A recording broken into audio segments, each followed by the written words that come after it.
ఈ అలాంటివి ఇప్పుడు ఎందుకంటే అందుకే అసలు హీరోయిన్ అడిగితే ఒక గొడవ వదిలిపోతుందని నేను అనుకుంటున్నా. Okay sir. As Yes, sir. As a girl of this generation, Yes. How do you support this content? I think, sir, firstly, this whole movie is about moments and memories అండి. ఈ రెండు characters మధ్య జరిగే moments, memories.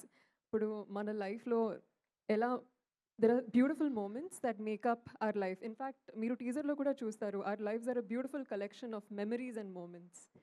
And మనం దాని మీద focus చేస్తున్నాం. మన లైఫ్లో ఉన్న రిలేషన్షిప్స్కి ఎలా వాల్యూ ఇవ్వాలి. ఐ ఫీల్ లైక్ అంటే రిలేషన్షిప్స్ ఈ మధ్య మారినాయి కదమ్మా. సిచ్యువేషన్షిప్ అంటున్నారు, Right. రిలేషన్షిప్ అంటున్నారు, copy టెక్స్టేషన్. ఎప్పుడు ready అవుతుంది భయ్యా? కాంప్లెక్సిటీ ఎక్స్ప్లోర్ చేయమండి, చాలా నాగేంద్ర సింపుల్. గారు ఫస్ట్ సినిమా చూపిద్దాం. సంతోష్ గారు, సంతోష్ గారు, all the Santosh. Very best, all the very best, all the very. Thank you sir. Sir first cinema మీకే చూపిస్తాను సార్. ఫస్ట్ షో ఎక్కడ పడ్డా మిమ్మల్ని నేను తీసుకెళ్తాను సార్ అక్కడికి. సంతోష్ గారు